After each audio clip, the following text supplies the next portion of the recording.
जहां पूरी दुनिया में ईरान अकेला रहा, वहां खुलकर पाकिस्तान एक कदम और ईरान के साथ रहा। ऐसे तो जबान से बोलने वाले बहुत बाद में आए कि हम ईरान के साथ हैं, लेकिन जिस तरह से अगर जबान की बात है तो जबान से ज्यादा बोलने वाला अगर कोई था तो पाकिस्तान था। पाकिस्तान ने ग्राउंड पर भी मदद की है ईरान की। पाकिस्तान के डिफेंस मिनिस्टर ने खुद ये क्लियर कट बता दिया कि हमारी इंटेलिजेंस ने ईरान को जानकारी दी थी कि इजराइल हमला करने वाला है, इजराइल कुछ बड़ा करने वाला है। हमले के बाद जिस वक्त यह हमला हुआ, ईरान के डिफेंस सिस्टम को फेल करा गया मूसाद के जरिए, तो ईरान ने अपने डिफेंस सिस्टम को जो रिकवर किया 8 घंटे में, उसमें पाकिस्तान का अहम रोल था। पाकिस्तान कह रहा है सारे मुस्लिम देश एक हो जाएं, ईरान के साथ आ जाएं। आइए अब आपको सुनवाऊं, सुनिए जरा पाकिस्तान का क्या कुछ कहना है, पाकिस्तान के रक्षा मंत्री क्या कह रहे हैं और साथ ही साथ चीन के एम्बेसडर क्या कह रहे हैं। इजराइल के साथ जहां जहां भी इस्लामी दुनिया में ताल्लुकात हैं, उनको मुनक़ता होना चाहिए। बच्चों के कातिल, ख्वातीन के कातिल, फलस्तीन की तबाही के जिम्मेदार, उनके हाथ खून में, मुसलमानों के खून में रंगे हुए हैं, फलस्तीनियों के खून में रंगे हुए हैं। उस हाथ को झटक देना चाहिए, उस हाथ के साथ हाथ नहीं मिलाना चाहिए। अल्लाह के फजल से पाकिस्तान एक अपने ट्रेडिशनल स्टैंड पे रोजे अव्वल से खड़ा है, मजबूती से खड़ा है कि हमने इजराइल की स्टेट को ना रिकॉग्नाइज किया, ना उसके साथ ताल्लुकात बनाए। मुकम्मल यकजहती का इजहार हम करते हैं अपने ईरानी भाइयों के साथ।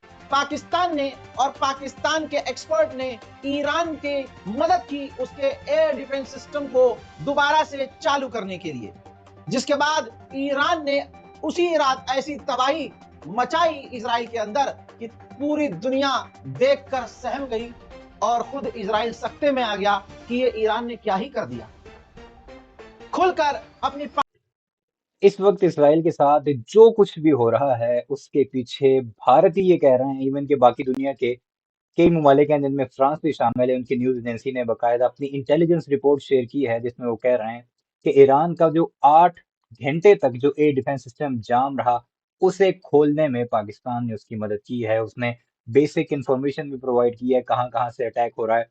और जो ईरान इस वक्त दावा कर रहा है कि उसने 2 F-35 तैयारे जो कि 5th जनरेशन स्टेल्थ टेक्नोलॉजी की तैयारे हैं, जो रेडार पर दिखते नहीं है, दिखते हैं तो बहुत छोटे दिखते हैं, उनको तबाह करने का ऐलान कर रहा है। उसके पीछे भी पाकिस्तान का हाथ बताया जा रहा है। तो ये मैं नहीं कह रहा है, कोई पाकिस्तानी न्यूज एजेंसी नहीं कह रही, ये भारतीय मीडिया कह रहा है या फिर फ्रांस की इंटेलिजेंस रिपोर्ट में ये बात सामने आई है। और जो सबसे अहम बात यह है कि ईरान खुद इस वक्त, उनके आयतुल्ला खामनाई हो या फिर उनका जो मीडिया है, वो इस वक्त पाकिस्तान की खुलकर तारीफ कर रहा है कि पाकिस्तान ने खुलकर मुश्किल वक्त में हमारी मदद की। साथ वो चीन, रशिया और नाइजीरिया, ये 4 ममालिक हैं जिनकी तारीफ कर रहा है, लेकिन पाकिस्तान इनमें सबसे आगे है। वन स्टेप फर्दर वो पूरी दुनिया जो है जिसमें मुस्लिम ममालिक हैं 57, उनको भी इकट्ठा कर रहा है ताकि हम मिलकर लाहिमल तय करें कि इसराइल जैसी जारहियत अगर कोई करता है तो मिलकर उसको मुंह तोड़ जवाब दिया जाए। तो इस वक्त अब पाकिस्तान जो कुछ कर रहा है, साथ दे रहा है अपने पड़ोसी का, तो हमारे दूसरे पड़ोसी यानी भारत को इसकी तकलीफ हो रही है, क्योंकि जिस तरह अमेरिका उनका पापा है, उसी तरह इसराइल को भी वो अपना पापा कहते हैं। तो सुने पाकिस्तान ने क्या क्या कारनामे सरअंजाम दिए। पार्लियामेंट में पाकिस्तान के डिफेंस मिनिस्टर ने कहा कि हम पूरी तरह से ईरान के साथ हैं, ईरान को भविष्य में जो कुछ भी चाहिए हम उसे देंगे, चाहे वो कुछ भी हो, हम उसके साथ हैं। और अगर आज हम ईरान के साथ नहीं खड़े हुए तो कल आपने देखा यमन हो या कोई और दूसरा देश, चाहे गाजा, चाहे और मुस्लिम देश, इजराइल ने उन सब के साथ क्या किया। भविष्य में हमारे साथ भी ऐसा ही होगा अगर आज हम चुप रहे। पूरा बयान तो नहीं सुना पाऊंगा, लेकिन कुछ बयान आप खुद सुन लीजिए। ईवान की वसातत से मुकम्मल यकजहती का इजहार हम करते हैं अपने ईरानी भाइयों के साथ, और इस आजमाइश की घड़ी में हम उनके साथ हैं, हर तरीके से उनके साथ हैं। उनको जिस किस्म की जरूरत होगी इंटरनेशनल लेवल पे, यूनाइटेड नेशंस पे या किसी और अदारे पे या इस्लामिक कॉन्फ्रेंस के अदारे पे, कहीं भी हम उनके मफादात का जो है तहफ़्फ़ुज़ करेंगे इंशाअल्लाह ताला। वो हमारे भाई हैं, हमारे हमसाए हैं, उनका दुख दर्द, उनकी खुशियाँ, उनका गम जो है हमारे साथ जो है मुश्तरक है। इसके अलावा पाकिस्तान के प्रधानमंत्री शहबाज शरीफ ने मसूद पेज़ेश्कियान, जी हाँ, ईरान के राष्ट्रपति से फोन पर बात की और कहा कि पाकिस्तान पूरी तरह से ईरान के साथ खड़ा है। फिर से कंफर्म हो रही है खबर, इजराइल की पूरी तरह से लुपलुपा गई है। उसको दिन में तारे दिख रहे हैं और रात को सूरज। अब खबर आ रही है कि यूएई के जरिए इजराइल यूएई के जरिए ईरान से कह रहा है सीज फायर कर लो और अमेरिका से बातचीत करके डील कर लो। उधर तुर्की के राष्ट्रपति बहुत तेजी से एक्टिव नजर आ रहे हैं। अब उन्होंने मोहम्मद बिन सलमान को फोन किया है। तमाम अरब देशों के लीडर और बादशाहों को, प्रधानमंत्री और राष्ट्रपतियों को फोन कर रहे हैं। उन्होंने अब मोहम्मद बिन सलमान को फोन किया है और कहा कि इजराइल से दूर होना चाहिए, इजराइल का बाइकआउट करना चाहिए। इजराइल ने ईरान पर हमला करके पैगाम दिया है कि आगे हम सब सेफ नहीं हैं। इजराइल इलाके के लिए और हमारे लिए खतरा बन चुका है। अरब देशों को, मुस्लिम देशों को एक साथ होकर इजराइल से दूरी बना लेनी चाहिए। आईडीएफ के स्पोक पर्सन ने बयान जारी करके कहा है कि हम जो ईरान पर हमला कर रहे हैं इसको इतिहास याद रखेगा। अब इस गधे की भी सुन लीजिए, मेजर गौरव आर्या, जो अपने आप को बहुत बड़ा एनालिस्ट समझता है, यानी हर एक चीज का नॉलेज है इसके पास।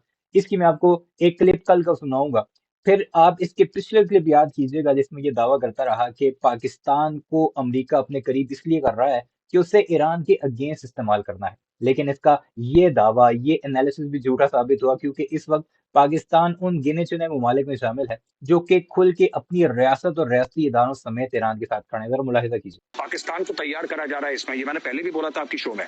जो आसिम मुनीर जा रहा है परेड अटेंड करने के लिए, वॉशिंगटन डीसी जा रहा है परेड अटेंड करने के लिए, राइट। और ये सारे के सारे अभी ये पता लग रहा है कि और लोन दे दिया है और पैकेज वर्ल्ड बैंक ने दे दिया। आज की खबर है, पता नहीं कितने अरबों डॉलर का।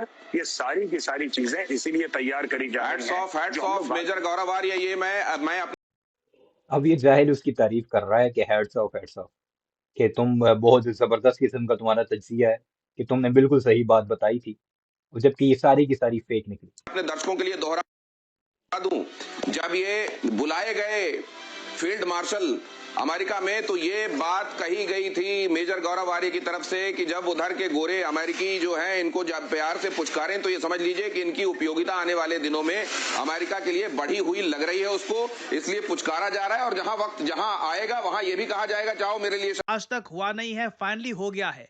F-35 फाइटर जेट क्या ईरान ने शूट डाउन कर दिया है? एक नहीं, क्या ये 2 बार हुआ है? यहाँ पे आप देख पाओगे, क्योंकि ईरान की सरकार ने ऑफिशियली क्लेम कर दिया है कि इन्होंने 2 इजरायली फाइटर जेट्स को शूट डाउन किया है।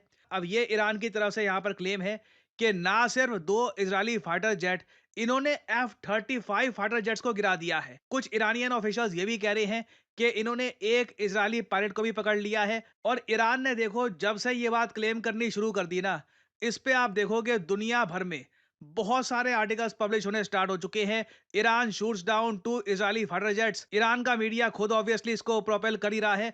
और सबसे फनी बात मुझको यहाँ पर ये दिखी, चाइनीज मीडिया, जिसको मैं खुलकर बोलूंगा क्रेडिबिलिटी के मामले में ना, मैं 10 में से बिल्कुल 0 मार्क्स दूंगा, क्योंकि ये लोग कुछ भी छाप देते हैं। मतलब कहने को ही ग्लोबल नेटवर्क है, बट कोई इनकी क्रेडिबिलिटी नहीं है।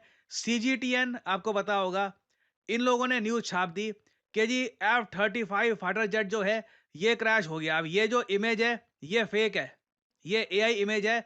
ये किसी ईरानियन या किसी में भी ईरान के सपोर्टर ने सोशल मीडिया पे फैला दी थी, ये असली नहीं है। ग्लोबल टाइम्स भी शुरू हो गया कि जी ईरानियन मीडिया ने क्लेम किया है कि 2 फाइटर जेट्स को इन्होंने शूट डाउन कर दिया है। अब ऑब्वियसली वेस्टर्न मीडिया शुरू हो गया, चाइनीज मीडिया शुरू हो गया, ईरानियन मीडिया वैसे ही इसके बारे में बोल रहा है। इंडियन मीडिया कहाँ पीछे रहता, हमारे न्यूज आउटलेट्स भी शुरू हो गए कि ईरान क्लेम कर रहा है कि इन्होंने 2 Israeli F-35 fighter jet shoot down कर दिए हैं ना। अब देखो यहाँ पे ना, ईरान ने पाकिस्तान वाली स्ट्रेटजी अपनाई है कि इनिशियली बस कुछ भी बोल दो, सबूत कुछ नहीं है, कोई एविडेंस नहीं है, कोई इमेज, कोई वीडियो अभी तक सामने आई नहीं है, ना कुछ हमें पता है कि जो कैप्चर्ड इजरायली पायलट है उनका क्या हुआ। बट ईरान ने ये सारी बातें बोल बोल कर इंटरनेशनल मीडिया में फैला दी। अब दायित्व आता है इजराइल पर कि आप साबित करो कि आपके जो फाइटर जेट यहाँ पे गिरे हैं या नहीं गिरे। और दुनिया को देखिए इंटरेस्ट बिल्कुल इस बात को लेकर है कि F-35, जिसको दुनिया का सर्वश्रेष्ठ फाइटर जेट कहा जाता है, इसको गिरने के लिए कहते हैं कि S-400 कम पड़ जाएगा। ये कई बार अमेरिकन कह चुके हैं कि S-400 ये तो देखो 4th जनरेशन 4.5 जनरेशन वाले जो फाइटर जेट होते हैं उनके लिए ही ठीक है। बाकी F-35 फाइटर जेट का जो स्टेल्थ मोड है ये इतना बढ़िया है कि S-400 मिसाइल डिफेंस सिस्टम को पता ही नहीं लगेगा कि कब F-35 आ गया। ये बातें अमेरिकन क्लेम करते थे।